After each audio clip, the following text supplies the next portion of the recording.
Privyet, Kak dela. Hello, how are you? I am not coming to you from Sochi, but I'm close. I'm coming to you from Kazakhstan, and I'm literally half the world away from you. But it's a pleasure to be here on video. I hope this works out well, and I wish that I was physically there. It's been tough this week seeing all the pictures on Facebook. I love the mustached Coach Svoboda in the beautiful brown and gold. Coach, I hope you grew that out again for the occasion, that mustache. But I wish I was there. I wish I could tell old stories with you guys. I know the stories always get bigger and better every year. But it's a great, great honor to be able to introduce Coach Svoboda. He obviously means a lot to me. I've been able to get to know him really well over the last 25 years. And just to introduce myself a little bit, my name's Jay Bubak. I played here from 89 to 92, seems like yesterday, but is quite a while ago. But I came there as a strong-armed, athletic, smart, fast quarterback, and Coach Svoboda molded me into a defensive back. So I don't know how all that happened. I guess even Hall of Fame coaches are allowed one big mistake.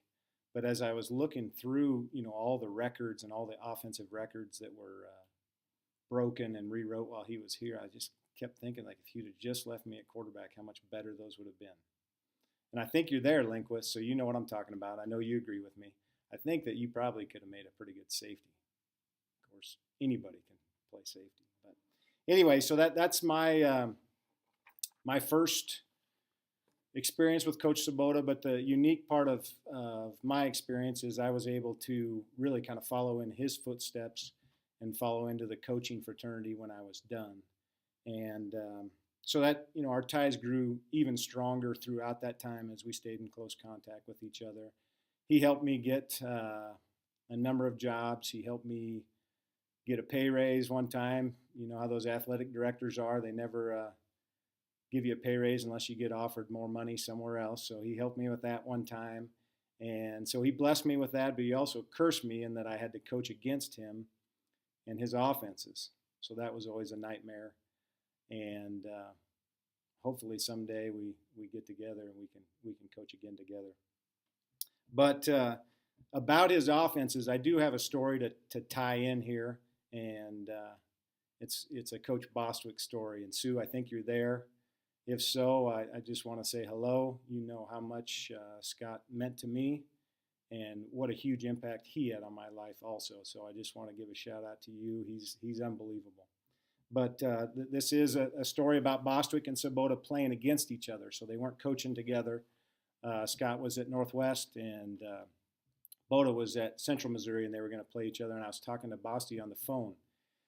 And we were talking about Boda's offenses, and Boston was like, yeah, I can't imitate him very well, but everyone knows how he has that gravelly voice. But he was complaining about the shifts, the motions, the no huddle, all the smoke and mirrors, and all these crazy things that Svoboda was doing. And then he kind of transitioned, and he ended the conversation, or he to kind of end the conversation about that, he said, you know what he's doing to signal in plays? He's doing that Oregon baloney. He's holding up these stupid signs with different things on them and codes and all this kind of stuff. He goes, you know what I'm going to do? And I just paused because I knew he was going to tell me. He goes, I'm going to make a big sign of a hand holding up the middle finger, and I'm going to hold it up the whole game long. And so I just laughed, and obviously he could tell great stories, so he does it better than I do. And I don't think Mel let him do that. I don't even remember the outcome of the game, but what a pair those two guys made with each other. And it's awesome that it started here at Wesleyan, and it's awesome that the legacy is continuing on with the projects that are underway, and that's just a special thing. But anyway, back to Svoboda and just his impact here at Wesleyan. Quantitatively, it's undeniable. Just the winning percentage that he had is obviously unrivaled. The highest national ranking, the 3 NIAC championships, the 3 playoff appearances in his time here, and then just the offenses that rewrote the record books. It's amazing to me when I go and look at the top total offenses, and the top 3 are all the offenses that were under his tutelage. And I just have to think, I'm like, who was playing defense at that time? Because if they had had anybody that was worth anything, they could have been national champs. So I have to look back to figure out who's playing defense at that time. But anyway, I spent a lot of time, and I really did this before I even started thinking about this, but just in my own coaching career, and thinking about good coaches and what makes them good, and thinking about Boda. To me, the things that make him good are, number one, he naturally understands football, and along with that, he can teach the things that he understands. To simplify them, to make them fun. There's just a lot of things that go into that. But obviously, he's a very good teacher because he's been successful. He's won every place that he's been. So I think that's a number one that I think of when I think of him. But I also think about just his natural thirst to grow and to continue to further understand and to further to apply the things that he's learning. And along with that, I really feel that he's an innovator. He learns things, but he just doesn't copy those things and try to recreate those. He puts his own spin and thinks deeper about, how can I make this better? How can I make it mine? How can it fit the people that I have? And so I feel like a lot of the innovations and things he does really set him apart. And along with that, I think that he's very I know that he's very detail-oriented. From the overall plan to evaluating his own tendencies and the things that he sees in himself that he's got to break, to how he's going to practice and how many repetitions of this and where and how can he use the time most effectively, and when are kids going to learn the best, and all those things. And in playing against him, and thinking about those tendencies and playing against him, it used to drive me crazy when I first started. I would evaluate him, and I would try to figure these things out and those things out, and all that kind of stuff. But as I grew and went on through the years, I just kind of went George Costanza.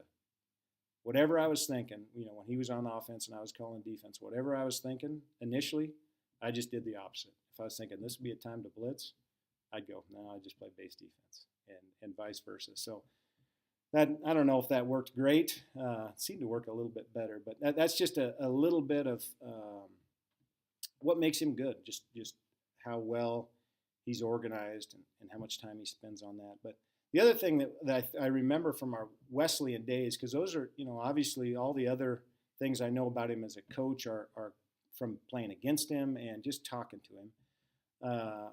But I remember him being very, understand the big picture, being able to, just understand how different people react and how to use his personnel the best, how to, how a weight schedule, weight room is working, agility, all those things, not just recreate and do what someone else is doing, but to think about those things. And along with that, to think outside the box. The one thing that really stood out to me, and I used this, not specific example, but the same concept later on in my coaching was, I remember one time for practice, I believe it was on a Thursday, but maybe a Wednesday, we didn't practice. We showed up and he had Frisbees, and we went out on the new, fairly new Nebraska Wesleyan Frisbee golf course, and that's what we did. I think he just felt like we were in a rut and that we were kind of focused on the wrong things, and football wasn't fun anymore. And it's a long time ago, but I believe that was the same week we were playing, Notre Dame, the Notre Dameites, and I never lost to Notre Dame, so we must have done well, and the strategy must have worked. But just those things to think outside the box and to see the big picture and say, hey, what does this team really need at this point, I think has really separated him from other coaches. And I think one of the most important piece that ties all these things together because they wouldn't matter without this. You could be a great coach, a great teacher, think outside, all that stuff. But if you don't care about your players, and if they don't sense that you care about your players, it doesn't mean anything. And I know that that was a case. I mean, I can remember personally 2 examples. I can remember sitting in Ira J. Taylor Fieldhouse and laying on the couch there and talking to Coach Svoboda.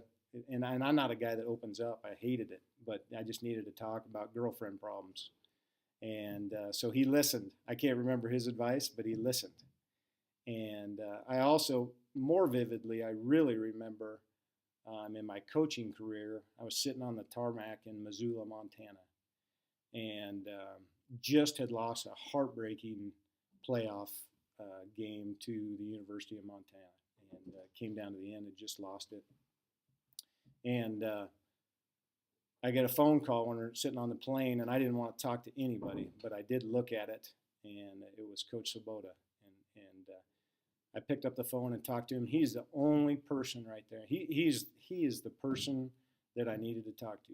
God had just, I don't know, he just knew to have Coach Svoboda call me. And, it was one of those things that he was probably the only guy that understood what I was going through and how it affected me. And I was probably beating myself up. Not probably, I was beating myself up.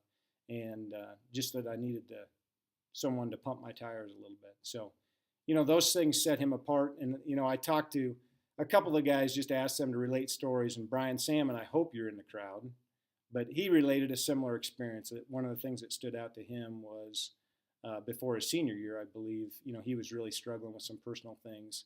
And Coach Svoboda went out of his way to just talk about those things and attack those things and let Sammy get those things out.